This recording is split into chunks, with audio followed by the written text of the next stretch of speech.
ಸರಿ ಸಿದ್ದರಾಮಯ್ಯ ಹೇಳಿದ್ರು ಮಹರ್ಷಿ ವಾಲ್ಮೀಕಿ ಅವರು ಒಂದು ದೊಡ್ಡ ಕಾರ್ಯಕ್ರಮ ಮಾಡ್ತಿದ್ರು, ಅದನ್ನ ಬ್ಯಾನರ್ ಹಾಕಿದ್ರು, ತೆಗೆಯುವಂತದ್ದು ಏನಿತ್ತು ಅದರಿಂದ ರೀತಿ ಗಲಾಟೆ ಆಯಿತು. ಬ್ರದರ್, ಇದಕ್ಕೆ ಎಷ್ಟು ಸಲ ನಾನು ಸಮಾಧಾನ ಹೇಳಬೇಕಿಲ್ಲ.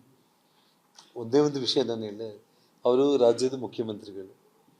ಮಧ್ಯಾಹ್ನ 2:00 ನಮ್ಮ ಕಾಂಪೌಂಡ್ ಒಳಗಡೆ ಬ್ಯಾನರ್ ಇದ್ದಿದ್ದನ್ನು ನಾನು ಅಧಿಕೃತವಾಗಿ ಪೊಲೀಸರಿಗೆ ನಾನು ಮಾಹಿತಿ ಕೊಟ್ಟು ಪೊಲೀಸರನ್ನೇ ಕರೆಸಿ ಪೊಲೀಸರ ಸಮಕ್ಷಮದಲ್ಲಿ ಪೊಲೀಸರೇ ಅದನ್ನು ತೆರವುಗೊಳಿಸಿ ಅವರು ಇಲ್ಲಿಂದ ಹೊರಟಿದ್ದು. ಅದಾದಮೇಲೆ ಎಲ್ಲ ಇನ್ನು ಇಶ್ಯೂ ಏನಿದೆ ಅಂತೇಳಿ ನಾವು ಅಂದ್ಕೊಂಡಿದ್ದು. ಯಾಕೆಂದರೆ ಇವಾಗ ಒಂದು ಬ್ಯಾನರ್ ವಿಷಯದಲ್ಲಿ ಅಂತೇಳಿ ಅವರು ಅದನ್ನು ದಿಕ್ತಪ್ಪಿಸೋ ಪ್ರಯತ್ನ ಮಾಡೋದು ಬೇಡ.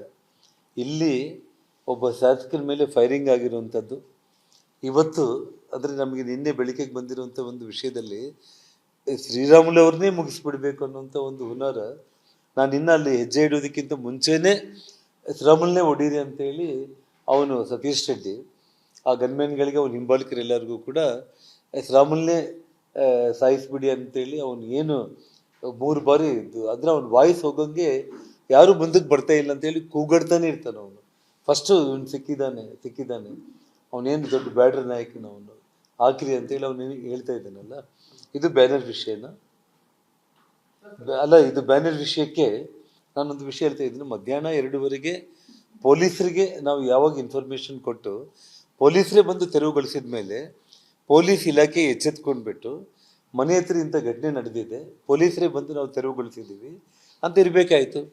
ಸಾಯಂಕಾಲ 6:00 ಸತೀಶ್ ರೆಡ್ಡಿ ಬಂದು ಮನೆ ಮುಂದೆ ಚೇರ್ ಹಾಕ್ಕೊಂಡು 40 ಮಂದಿ ಪ್ರೈವೇಟ್ ಗನ್ಮ್ಯಾನ್ಗಳನ್ನ ಕರ್ಕೊಂಡು ಬಂದು ಯಾರಾದರೂ ಬ್ಯಾನರ್ ಕಟ್ಟಿಸ್ಕೊಡ್ತಾರೆ.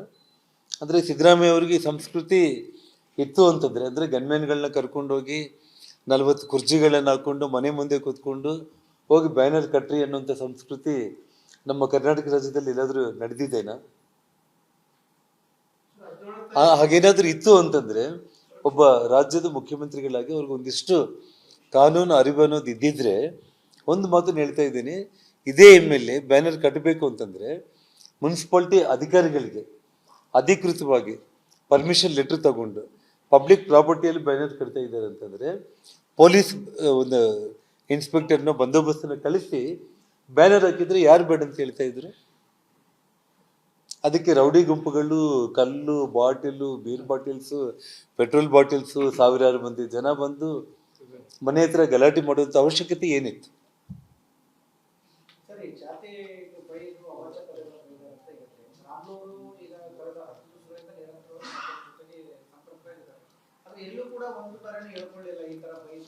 ನಮಗೆ ನಿನ್ನೆ ಸಂಜೆನೇ ಬಂದಿರುವಂಥದ್ದು, ನಮಗೆ ಈ ವಿಡಿಯೋ ಬಂದಿರುವಂಥದ್ದು ನೋಡಿ.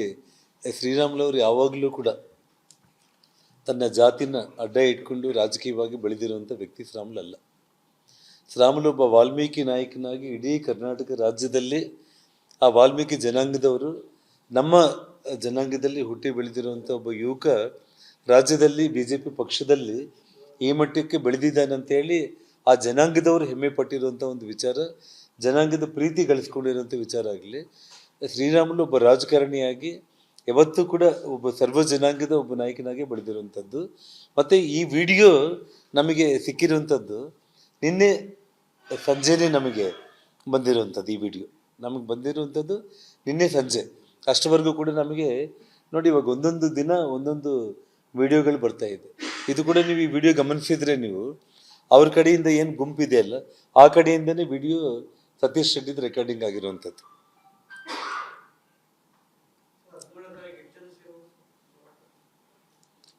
ಜಸ್ಟ್ ಅದನ್ನು ಅಂದರೆ ಕಂಪ್ಲೀಟ್ ಇಡೀ ಕರ್ನಾಟಕ ರಾಜ್ಯದಿಂದ ಜನ ಬರ್ತಾ ಇದ್ದಾರೆ ಅನ್ನುವಂಥದ್ದು ವಿಷಯ.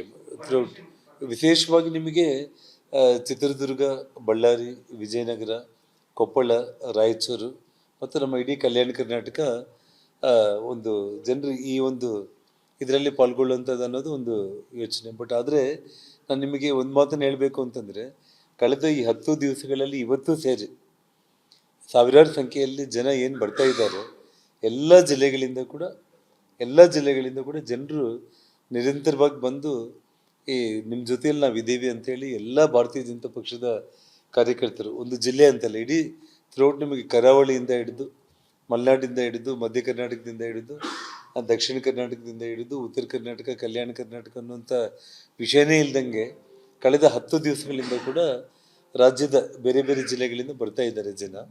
ಬಟ್ ಆದರೆ ಯಾವುದೇ ಒಂದು ವಿಷಯದಲ್ಲೂ ಕೂಡ ಲಾ ಆ್ಯಂಡ್ ಆರ್ಡರ್ ಪ್ರಾಬ್ಲಮ್ ಆಗದೆ ಇರೋಂಥ ಸಿಚುವೇಶನ್ ನೋಡ್ಕೋಬೇಕಾಗಿರೋ ಕಾರಣ ನಾಳೆ ಕರೆಕ್ಟಾಗಿ ಪಾರ್ಟಿ ಲೀಡರ್ಸು ಎಷ್ಟು ಮಂದಿ ಏನು ಸಂಖ್ಯೆ ಕೂಡ ಒಂದು ಇತಿಮಿತಿಗಳಲ್ಲಿ ಕಂಪ್ಲೀಟ್ ಒಂದು ರೂಪುರೇಷೆಗಳನ್ನು ನಾಳೆ ಬಿಡುಗಡೆ ಮಾಡ್ತೀವಿ. ನೋಡ್ರಿ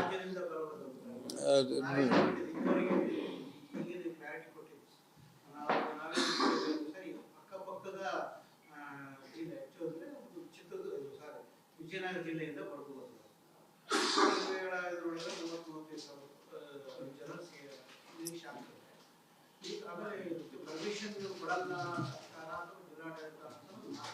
ನಾವು ಈಗಾಗಲೇ ಜಿಲ್ಲಾಧಿಕಾರಿಗಳಿಗೆ ನಮ್ಮ ಆಲ್ರೆಡಿ ಲೆಟರ್ನ ಕೂಡ ನಾವು ಸಬ್ಮಿಟ್ ಮಾಡಿದ್ದಾಗಿದೆ. ಅವರು ನಾಳೆ ಅವರು ಪರ್ಮಿಷನ್ ಕೊಡ್ತೀವಿ ಅಂತ ಹೇಳಿದ್ದಾರೆ. ಜಿಲ್ಲಾಧಿಕಾರಿಗಳಿಗೆ ಲೆಟ್ರ್ ಈಗಾಗಲೇ ನಮ್ಮ ಜಿಲ್ಲಾ ಭಾರತೀಯ ಜನತಾ ಪಕ್ಷ ಅಧ್ಯಕ್ಷರು ಅನಿಲ್ ನಾಯ್ಡು ಅವ್ರ ಕಡೆಯಿಂದ ಈಗಾಗಲೇ ಲೆಟ್ರ್ ಕೂಡ ಕೊಟ್ಟಿದ್ದಾಗಿದೆ ಪ್ರೋಗ್ರಾಮ್ ಬಗ್ಗೆ. ಹಾಗಿಲ್ಲಾಂದ್ರೆ ಕೋರ್ಟ್ ಇದೆ, ಕೋರ್ಟ್ ಮೂಲಕ ನಾವು ಸರ್ 4 ಕೇಸ್ಗಳಲ್ಲಿ ನೀವೇ ನಿರೀಕ್ಷಣಾ ಜಾಮೀನು ಯಾವುದು CBI ಕೇಸ್ಗಳಲ್ಲೇ ನಾನು ನಿರೀಕ್ಷಣಾ ಜಾಮೀನು ತಗೊಂಡಿಲ್ಲ. ಈ ಕೇಸ್ಗಳ ವಿಷಯದಲ್ಲಿ ನಾನು ಯಾಕೆ ತಗೊಳ್ತೀನಿ?